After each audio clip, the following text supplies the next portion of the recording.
क्लस्टरचे प्रमुख नामदार चंद्रकांत दादा पाटील यांना देखील त्यांनी या ठिकाणी श्रद्धेशाही पगडी अर्पण करावी.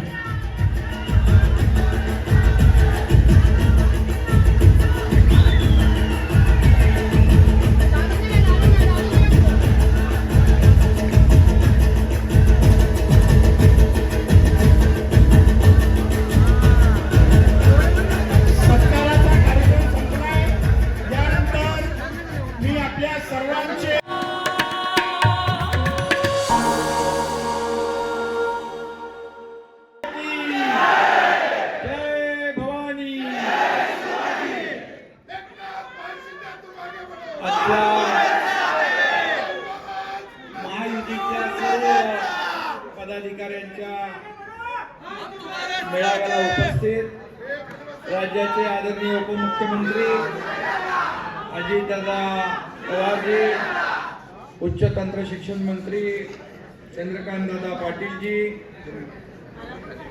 नीलमताई गोरे, माधुरीताई मिसाळ, सुनील टिंगरे, सिद्धार्थ शिरोळे, मेधाताई कुलकर्णी, आपल्या खासदार रुपालीताई चाकणकर, दीपक मानकर, धीरज घाटे, संजय माशिलकर, नाना बनगिरे, किरण साळी, सुनील कांबळे, शरद सोनावणे, शिवाजीराव राजेकडे, शिवाजीराव आढळराव पाटील, मुरलीधर मोहोळ, व्यासपीठावर खूप लोक आहेत, त्यांची सगळ्यांची मंगलदास सर्वांची सर्व सन्माननीय व्यासपीठ आणि एवढ्या मोठ्या संख्येने उपस्थित महायुतीचे पदाधिकारी कार्यकर्ते, मी बाहेर येताना पाहिलं एवढीच गर्दी बाहेर पण आहे. म्हणजे मुरली आणि आपले चारही उमेदवार रेकॉर्ड ब्रेकने विजयी होतील अशा प्रकारचं वातावरण.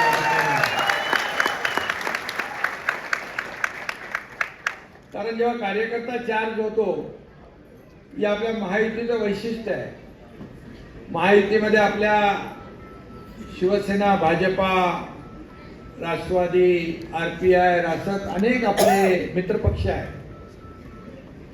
आणि सगळी ताकद जी आहे ही लोकसभा जिंकण्याच्या उद्देशाने कामाला लागलेली आहे. अनेक वातावरण सगळीकडे आपल्याला पाहायला मिळतं. एक महायुतीचं वातावरण आपण पाहतोय. खरं म्हणजे शिवसेना भाजप युतीची जी आपली सुरुवात झाली गेले 25-30 वर्षापासून, बाळासाहेब ठाकरे असतील, श्रद्धेय अटल बिहारी वाजपेयी, लालकृष्ण अडवाणी आणि प्रमोद महाजनजी यांच्या संकल्पनेतून शिवसेना भाजप युती झाली आणि मध्ये काही त्याच्यामध्ये विघ्नही आली. पण पुन्हा 1.5-2 वर्षापूर्वी आपण जी लोकांच्या मनातली युती, बाळासाहेबांच्या विचारांची युती, अटल बिहारी वाजपेयीजींच्या मनातली युती आपण पुन्हा या राज्यामध्ये युतीचं सरकार स्थापन करून पुन्हा एकदा सिद्ध केली. आणि त्यानंतर अजितदादा आपल्या सोबत आले. आपली महायुती मजबूत झाली. काही लोक सरकार स्थापन झाल्यापासून सरकार पडणार पडणार पडणार पडणार आतापर्यंत पडणार पडणार, आता बंद झालंय.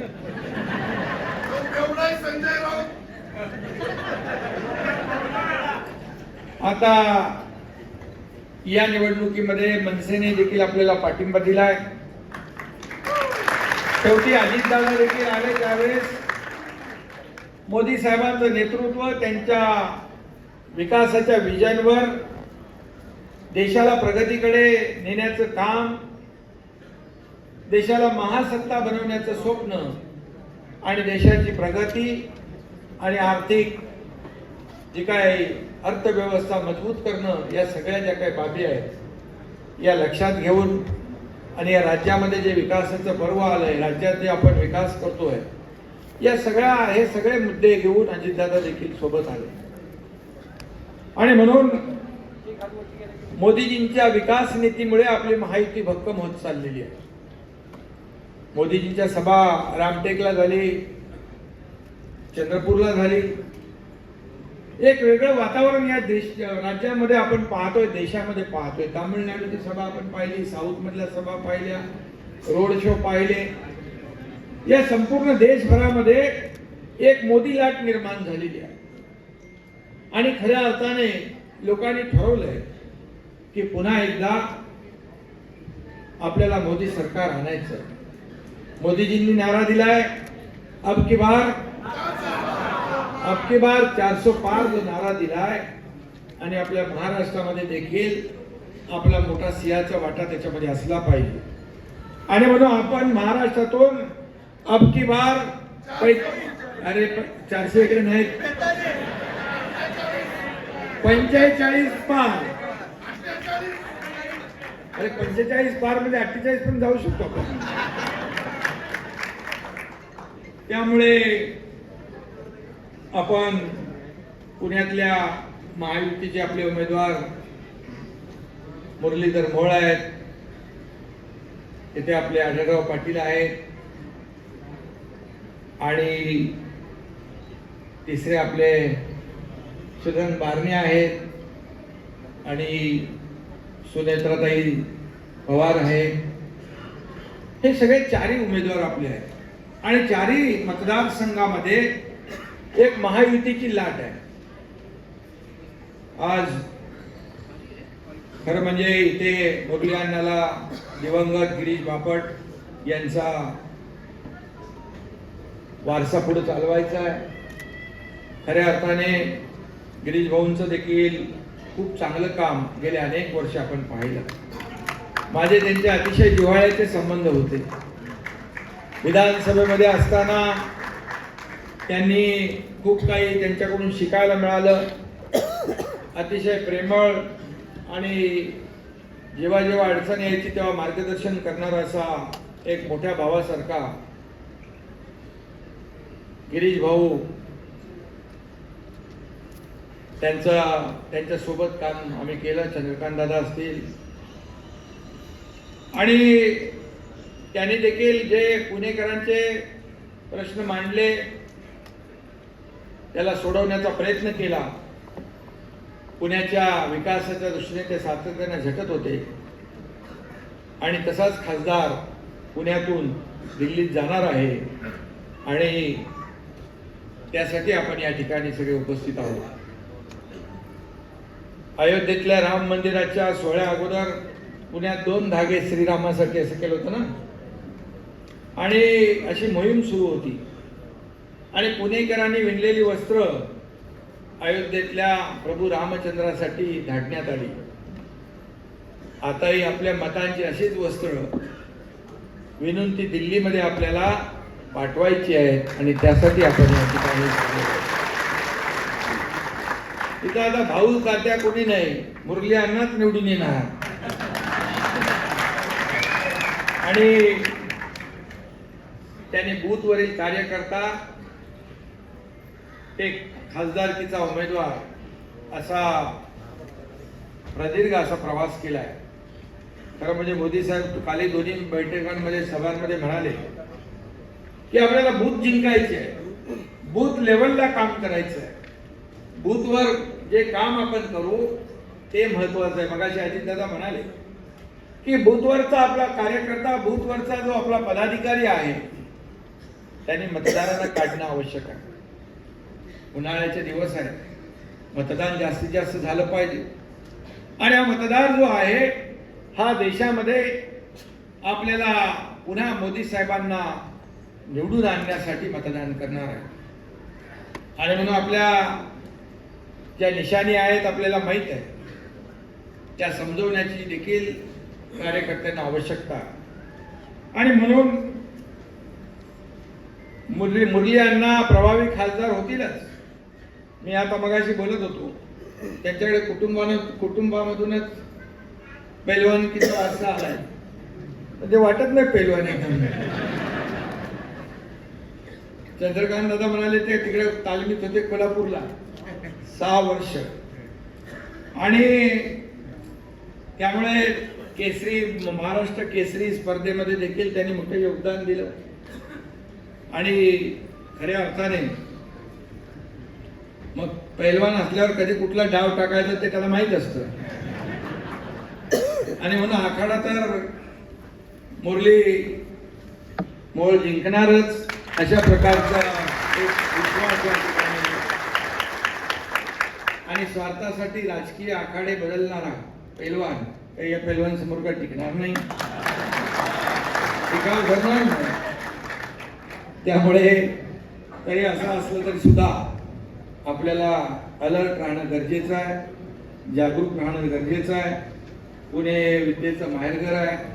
एक सुशिक्षित उच्च विभूषित असा उमेदवार पुणेकरांनी निवडून पाठवायचं मला वाटतं ठरवलेलं आहे आणि त्याची तशी तयारी आपण करताय. आणि म्हणून कार्यकर्ता म्हणून, एक संघटक म्हणून, एक कामाचं नियोजन म्हणून या ठिकाणी मुरलीधर काम करतोय. त्यांनी महापालिकेत देखील काम केलं, स्थायी समिती सभापती म्हणून पण काम केलं, महापौर म्हणून पण काम केलं. असा प्रदीर्घ अनुभव कार्यकर्त्याचा मुरलीकडे आहे. या खरं म्हणजे त्याच्या काही कार्यक्रमाला मी यायचो तेव्हा त्याच्या कार्यक्रमाचं नियोजन पाहिल्यानंतर वाटायचं की हे सर्वसामान्य सगळ्यांना सोबत घेऊन कार्यकर्त्यांना एक भव्य दिव्य काम करणारा हा कार्यकर्ता भविष्यामध्ये मोठ्या पदावर नक्की जाईल.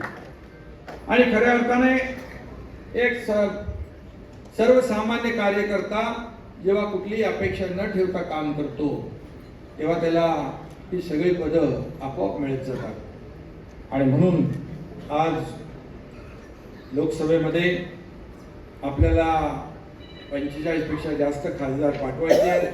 त्यामधले पुणे जिल्ह्यातले 4ही, आता तुम्ही सगळीकडून आलेला आहात, पुणे जिल्ह्यातले 4ही खासदार आपल्याला प्रचंड बहुमताने निवडून द्यायचे आहेत. कारण हे आपले आदरणीय प्रधानमंत्री मोदी साहेबांना समोर ठेवून आपण मतदान करतो. मगाशी अजितदादा म्हणाले बरोबर आहे की मोदी साहेबांना समोर ठेवून मतदान करताना ते कमळ शोधतात, पण आता इथं धनुष्यबाण आणि घड्याळ हेही मोदी साहेबांना, हे बटन दाबल्यानंतर तेही मत मोदी साहेबांनाच जाणार आहे. अशा प्रकारचं आपल्याला कार्यकर्त्यांनी सांगायचं. शेवटी कार्यकर्त्यांनी जागृत असणं गरजेचं आहे. समोरचे माणसं काय काय लोकांची दिशाभूल करण्याचा प्रयत्न करतील त्याच्यावर आपल्याला लक्ष ठेवायचं आहे. अनेक निवडणुका आपण लढवल्यात, अनेक निवडणुका आपण जिंकलेल्या आहेत. त्यामुळे प्रत्येकाने, मगाशी अजितदादा म्हणाले त्याप्रमाणे, ते जसं डोक्यावर बर्फ ठेवतात, तोंडात साखर ठेवतात, तसं तुम्ही पण रोज करत जा. कारण अजितदादांना खूप असे चांगले वाईट अनुभव आलेले आहेत तुम्ही. त्यामुळे ही निवडणूक अशी एक असा काळ असतो याच्यामध्ये एखादा शब्द आपण इकडे तिकडे केला तरी सुद्धा ते निवडणुकीवर परिणाम होतो. शेवटी आपल्याला आपण मत मागायला जातो, यावेळेस मतदार राजा असतो. आपण किती मोठे असलो तरी शेवटी आपण त्या मतदाराकडे जातो. मतदाराकडे जात असताना एकदा, दोनदा, तीनदा कार्यकर्ता जातो, त्याला विनंती करतो आणि खऱ्या अर्थाने जो मतदार आपला असतो तो आपल्याला काय ना काय बोलतोच, किंवा याने असं नाही केलं, त्याने तसं नाही केलं. ज्याला मतदान आपल्याला करायचं नसतो तो गप्प बसतो, परंतु जो बोलणार असतो तो आपलाच मतदार असतो. त्याच्यावर तुम्ही बिलकुल नाराज व्हायचं नाही. त्याला ठीक आहे नमस्कार करून वापस गेला, तिसऱ्यांदा आल्यानंतर बोले आता येऊ नको, मी तुला मतदान देणारच आहे. आणि असे मतदार देखील आपल्याला प्रचारादरम्यान भेटतील. पण आपण व्यवस्थित ते हे करायचं. आज मी एवढंच सांगेन की आपल्या राज्य सरकारने केलेली कामं आपल्या समोर आहे. किंबहुना देशामध्ये मोदीजींनी गेल्या 10 वर्षामध्ये केलेलं काम आणि गेल्या 50-60 वर्षात काँग्रेसला जे जमलं नाही ते 10 वर्षात करून दाखवण्याची किमया जादू मोदी साहेबांनी केली. आज मी नेहमी सांगतो की देशाच्या बाहेर गेल्यानंतर परदेशात देखील जगभरामध्ये आज आपल्या देशाचं नाव अभिमानाने घेतलं जातं, आदराने घेतलं जातं. आपल्या देशाचं नाव रोशन करण्याचं काम मोदी साहेबांनी केलं. एक प्रधानमंत्री म्हणून पूर्वी भारत बोलायचं कोणी ऐकत नव्हतं, त्याला विशेष महत्त्व देत नव्हतं, पण आज भारत बोलतो तेव्हा जग ऐकतं. जगामध्ये आज जे काही वातावरण निर्माण झालेलं आहे ते वातावरण मोदीजींच्या प्रयत्नांमुळे निर्माण झालेलं आहे. मगाशी कोणीतरी सांगितलं कोविडमध्ये काम केलं, कोविडमध्ये सगळ्या लोकांनी काम केलं. कोविडमध्ये लोकांना आपण मदत करत होतो, लोकांचे जीव वाचवण्यासाठी काम करत होतो. मोदीजी देखील पूर्णपणे देशामध्ये जे पाहिजे वॅक्सिन सगळं देत होते आणि त्याचबरोबर विदेशात देखील जगभरामध्ये देखील त्यांची अपेक्षा होती भारताकडून मदत घेण्याची, त्यांना देखील ते पोहोचवण्याचं काम त्यांनी केलं, मोदीजींनी केलं. आणि आज आपल्या इथे आपण देखील काम करत होतो. काही लोक मध्ये घरामध्ये बसून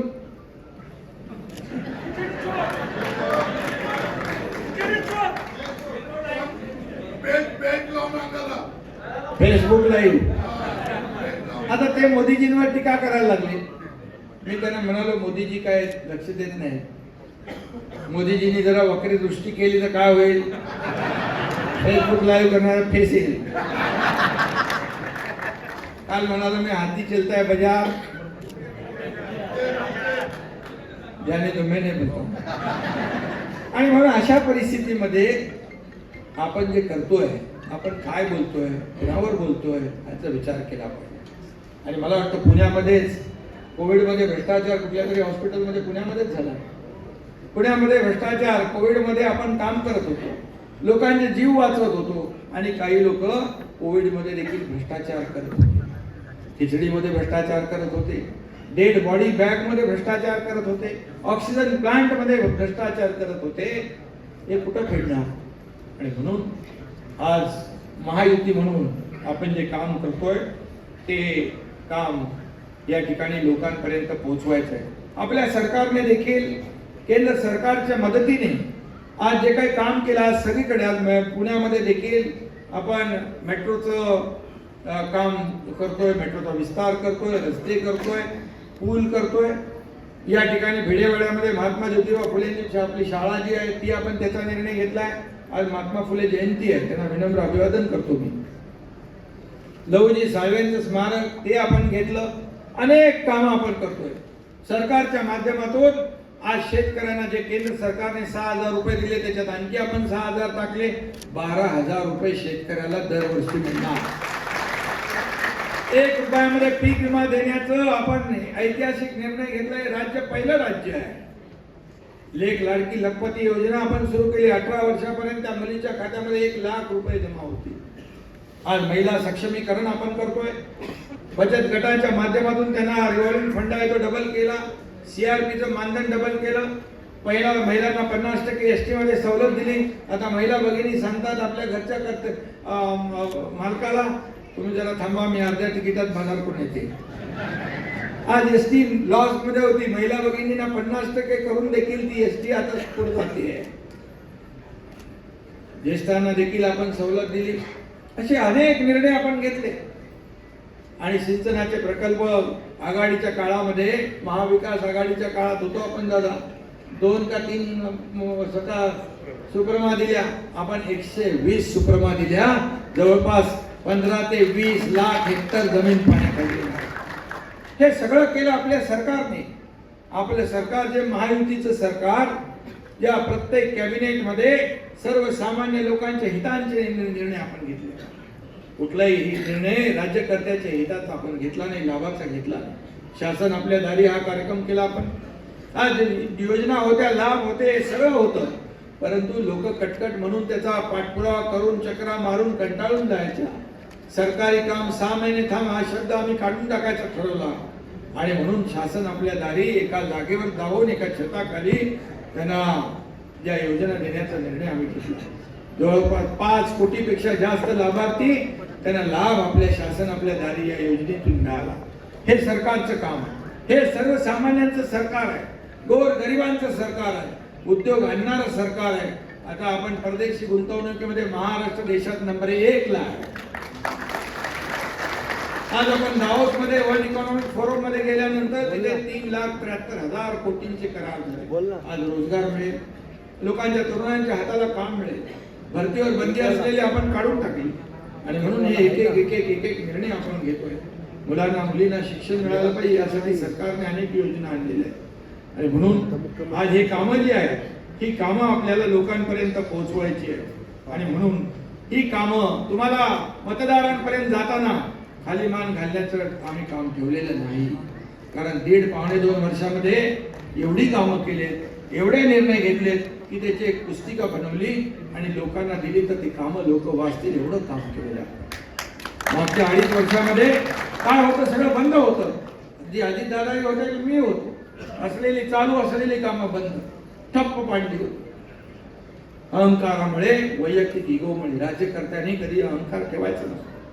अहंकार त्या रावणाचा पण जळून खाक झाला आणि म्हणून आता काँग्रेस रूपी रावणाचा जो काही अंत आहे तो आपल्या या निवडणुकीमध्ये करायचा. खरं म्हणजे आरोप प्रत्यारोप रोज काही ना काही आरोप प्रत्यारोप करत असतात, परंतु आम्ही एक काम सांगितलंय. आम्ही आरोपाला कुठल्याही आरोपाने उत्तर देणार नाही, तर कामाने उत्तर देणार हे आपण ठरवलेलं आहे.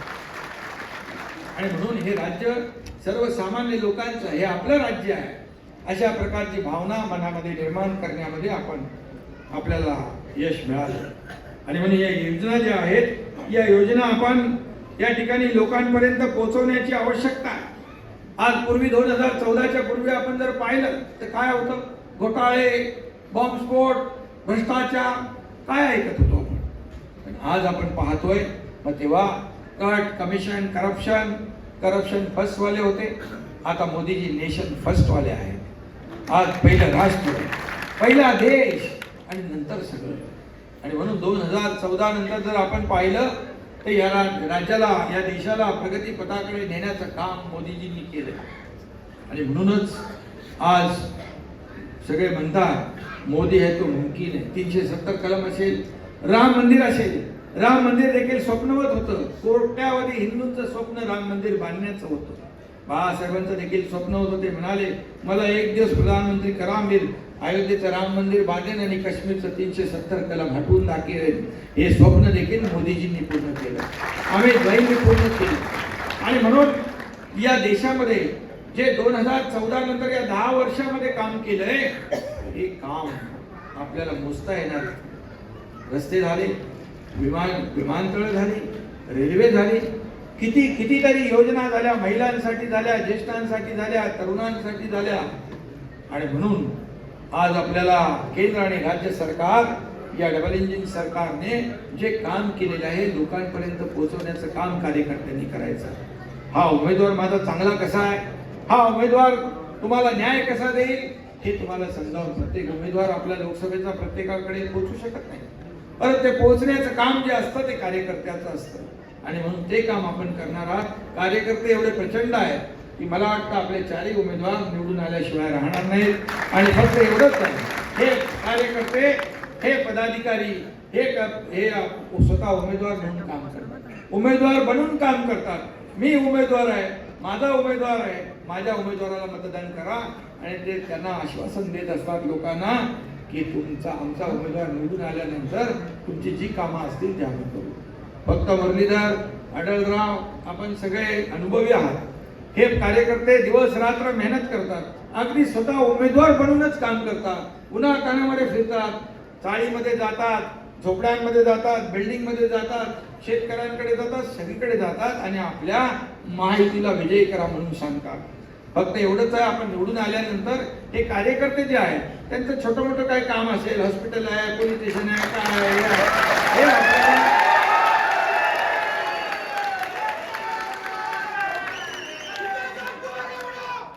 एवढं आपल्या केलं की तो कार्यकर्ता कधीही तुम्हाला अंतर देणार नाही, पक्षाला अंतर देणार नाही. आणि म्हणून अरे बाबा ते पूर्वी झालं नाही म्हणून तर मी तो निर्णय घेतला 2 वर्ष. त्यामुळे आपल्याला सगळ्यांना शुभेच्छा देतो आणि 4ही उमेदवारांना आपण विजयी करूया. मुरलीधर मोहोळ, आढळराव इकडे दोघं जण आहेत. तुम्हालाही शुभेच्छा, अजितदादांना पण शुभेच्छा आणि सुरेश बारणे अण्णांना पण शुभेच्छा. धन्यवाद. जय हिंद, जय महाराष्ट्र.